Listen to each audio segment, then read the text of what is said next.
साथियों नमस्ते। मैं कमल किशोर वर्मा आज आपके सामने एक नई अवधारणा लेकर प्रस्तुत हो रहा हूँ।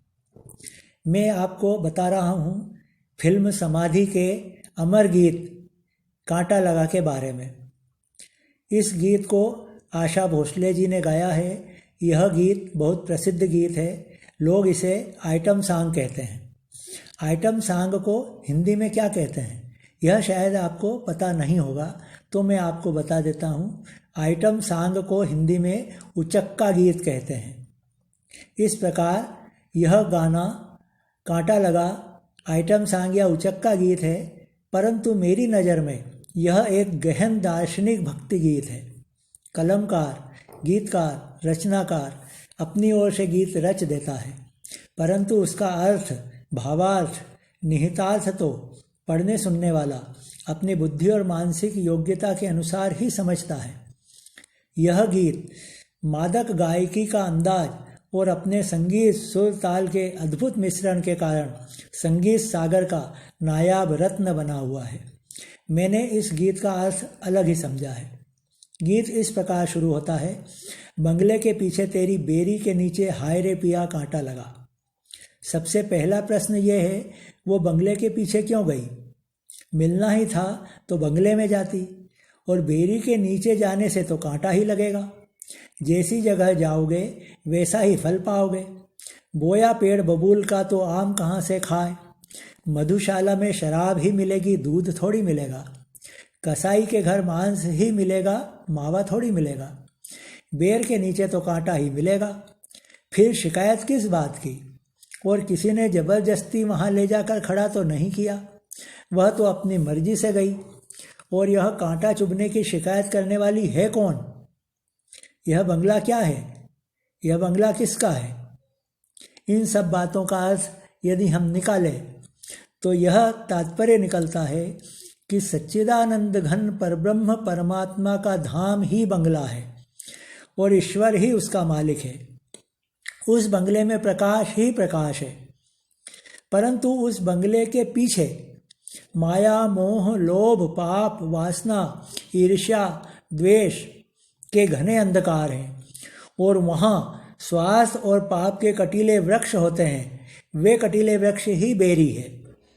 वहीं पर आत्मा चली जाती है। उस काम, क्रोध, लोभ, मोह के कांटे उस आत्मा को चुभ जाते हैं। तब वह आत्मा ईश्वर को पुकारती है कि हाय रे पिया कांटा लगा, क्योंकि सबका मालिक, सबका प्रिया, सबका पिया, सबका ईश्वर वही एक परब्रह्म है। मीरा ने कहा था, जाके सिर मोर मुकुट मेरो पति सोई। सांसारिक दुख दर्द कष्ट झमेले में पड़ी हुई आत्मा ही कांटे की शिकायत करने वाली दुखिया है। अब इसका पहला अंतरा देखिए। बिंदिया छिपाए रे लाली चुनर ओढ़ के, मूंद के मुखड़ा अपना, निकली अंधेरे में दुनिया के डर से में सजना। रात बेरन हुई ओरे साथिया, देख हालत मेरी आ लेकर दिया।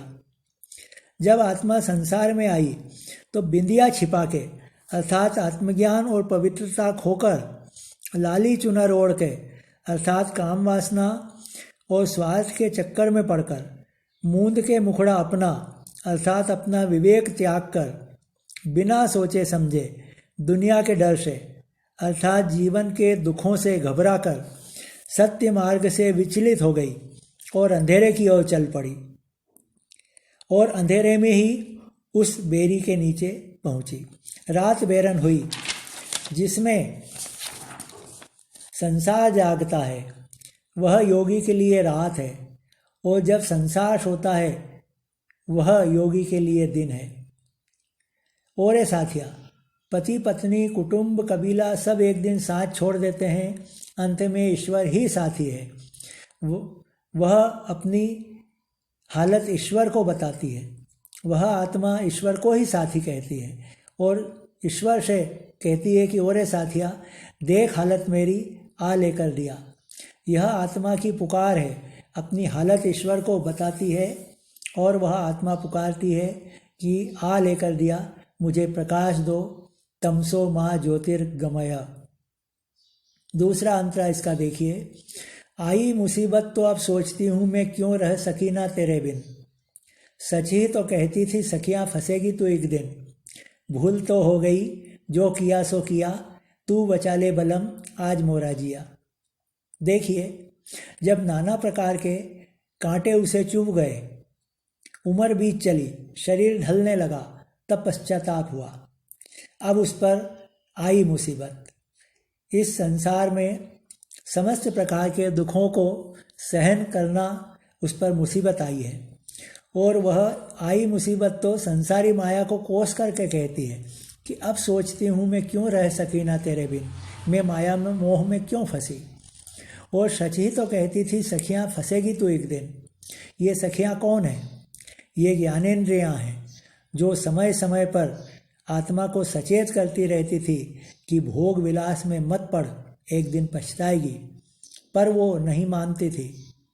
भूल तो हो गई जो किया सो किया। वह अपने समस्त शुभ अशुभ कर्म याद करके ईश्वर से माफ़ी मांग करके विनती करती है कि भूल तो हो गई जो किया सो किया, तू बचा ले बलम आज मोरा जिया। बलम अर्थात जो बलपूर्वक रक्षा करे, जैसे बलपूर्वक गज की ग्रहा से रक्षा करी थी भगवान विष्णु ने। अब तीसरा अंतरा देखिए। सबको पुकारे अनाड़ी न समझे ये मिलने का सारा जतन है। कैसे बताऊं ये चाहत की सैया चुभन है। ये वो कांटा सजन जाए लेकर जिया, नैन सुई लगे तो निकले पिया। सबको पुकारे अनाड़ी न समझे ये मिलने का सारा जतन है। उस पश्चाताप प्रायश्चित को अनाड़ी संसार नहीं समझ सकता।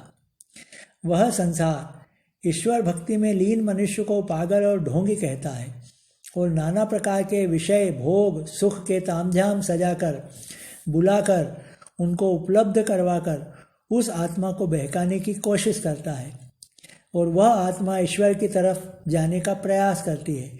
इसलिए इस संसार को वह अनाड़ी कहती है, और संसार को अनाड़ी समझ के संसार को कहती है कि ये मेरा ईश्वर से मिलने का सारा जतन है।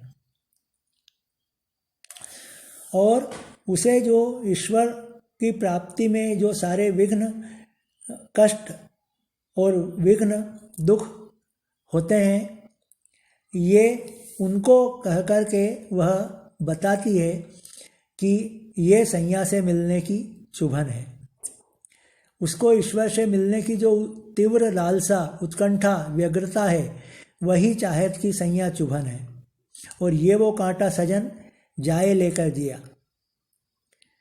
प्रभु प्रेम में घर बार, संसार, प्राण, देह सबका मोह छोड़ देती है आत्मा। तो ये जो दुख के कांटे हैं, ये वही कांटे हैं जो प्रभु मिलन की तीव्र उत्कंठा, लालसा को जगा देते हैं, और ये ही उस व्यक्ति के कांटे उस व्यक्ति का पतन कर देते हैं। ये कांटा ही पतन कर देता है। और ये कांटा कैसे निकलेगा? नैन सुई लगे तो निकले पिया। अब नैन सुई क्या है? प्रभु की प्रेम भरी चितवन कृपा दृष्टि ही सुई है। प्रभु की प्रेम भरी चितवन कृपा दृष्टि हो जाए तो ये कांटा निकल जाए, नहीं तो जन्म जन्म ये कांटा लगा ही रहेगा। यही तो समर्पण है। वह आत्मा उस ईश्वर के सामने समर्पण कर रही है, परंतु उसे जाना था बंगले में, परंतु जा पहुंची बेरी के नीचे। यही तो प्रमाद है, यही तो माया मोह का जाल है। यह प्रमाद तब दूर हो सकता है जब बंगला वाला चाहे। बिनु सत्संग विवेक न होई, राम कृपा बिनु सुलभ न सोई। धन्यवाद।